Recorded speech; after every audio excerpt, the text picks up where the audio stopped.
tension colonise tous les secteurs de la vie, le dominé perd son temps dans les loisirs, les divertissements et les vacances organisées.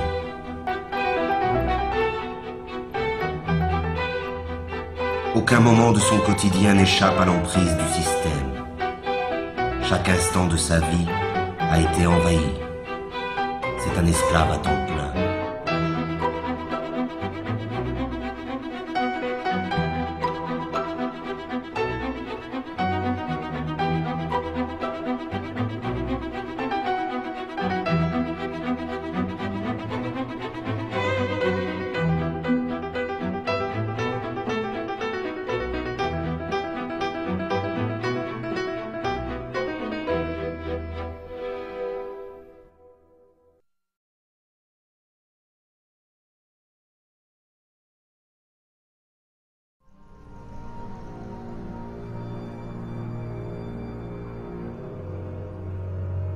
La dégradation généralisée de son environnement, de l'air qu'il respire et de la nourriture qu'il consomme, le stress de ses conditions de travail et de l'ensemble de sa vie sociale sont à l'origine des nouvelles maladies de l'esclave moderne. Il est malade de sa condition servile et aucune médecine ne pourra jamais remédier à ce mal. Seule la libération la plus complète de la condition dans laquelle il se trouve enfermé peut permettre à l'esclave moderne de se libérer de ses souffrances.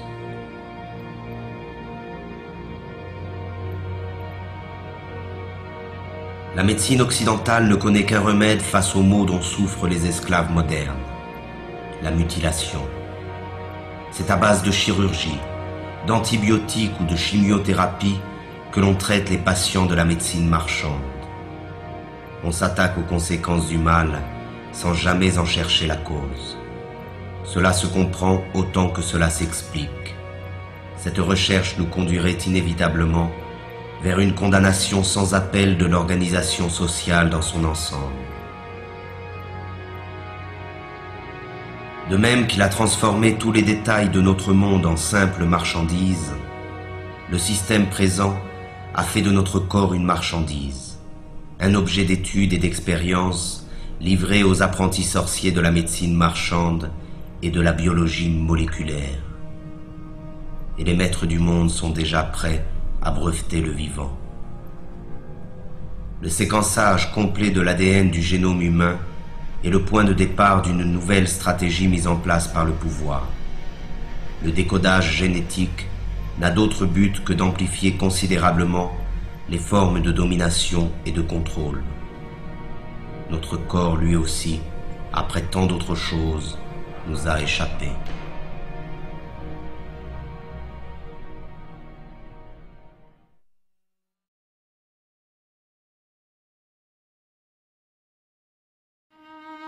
Le meilleur de sa vie lui échappe, mais il continue, car il a l'habitude d'obéir depuis toujours. L'obéissance est devenue sa seconde nature. Il obéit sans savoir pourquoi, simplement parce qu'il sait qu'il doit obéir. Obéir, produire et consommer, voilà le triptyque qui domine sa vie.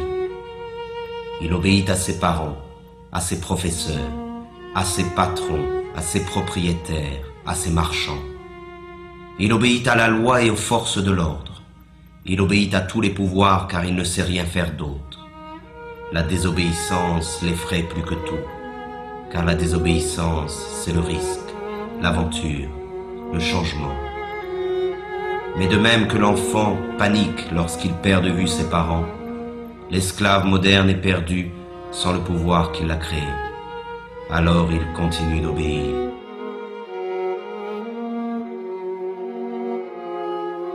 C'est la peur qui a fait de nous des esclaves et qui nous maintient dans cette condition. Nous nous courbons devant les maîtres du monde et leur police. Nous acceptons cette vie d'humiliation et de misère par crainte. Nous disposons pourtant de la force du nombre face à cette minorité qui gouverne. Leur force à eux, ils ne la retirent pas de leur police, mais bien de notre consentement.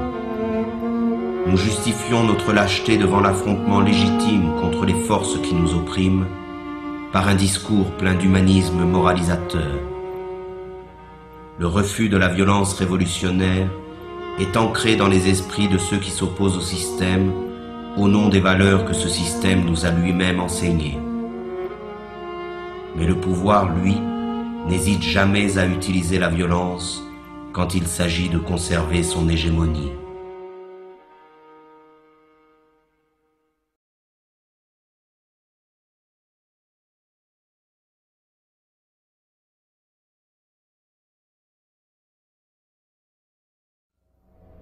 Pourtant, il y a encore des individus qui échappent au contrôle des consciences, mais ils sont sous surveillance. Toute forme de rébellion ou de résistance est de fait assimilée à une activité déviante ou terroriste. La liberté n'existe que pour ceux qui défendent les impératifs marchands. L'opposition réelle au système dominant est désormais totalement clandestine. Pour ses opposants, la répression est la règle en usage. Et le silence de la majorité des esclaves face à cette répression trouve sa justification dans l'aspiration médiatique et politique à nier le conflit qui existe dans la société réelle.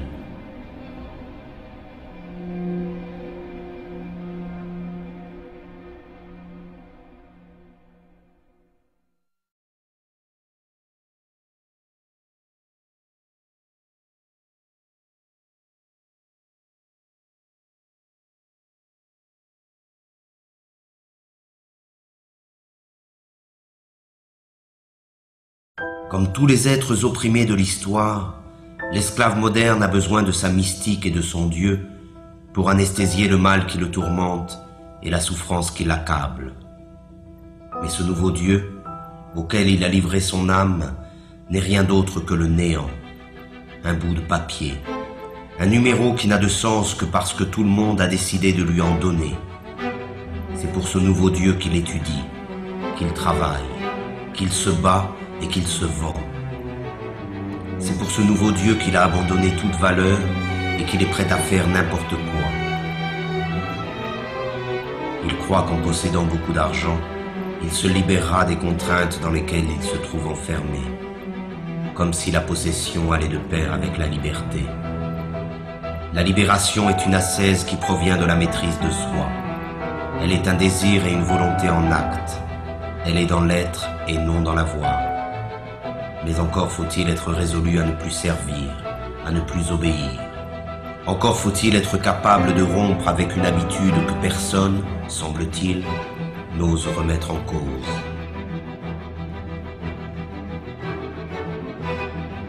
Or, l'esclave moderne est persuadé qu'il n'existe pas d'autre alternative à l'organisation du monde présent.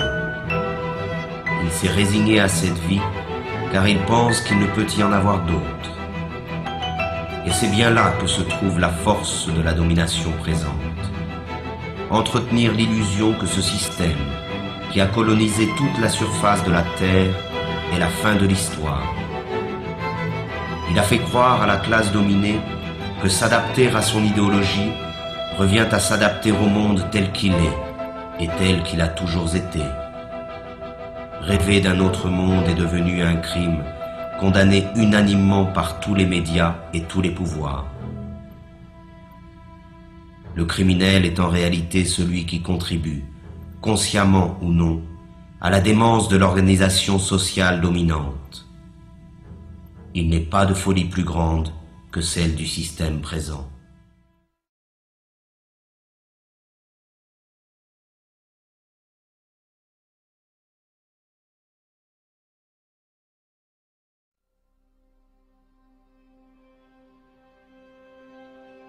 Devant la désolation du monde réel, il s'agit pour le système de coloniser l'ensemble de la conscience des esclaves. C'est ainsi que dans le système dominant, les forces de répression laissent progressivement place à la dissuasion, qui dès la plus petite enfance accomplit son œuvre de formation des esclaves. Ils doivent oublier leurs conditions serviles, leur prison et leur vie misérable.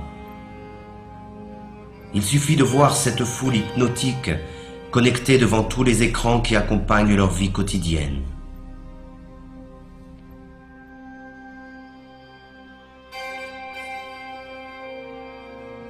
Ils trompent leur insatisfaction permanente dans le reflet manipulé d'une vie rêvée, faite d'argent, de gloire et d'aventure.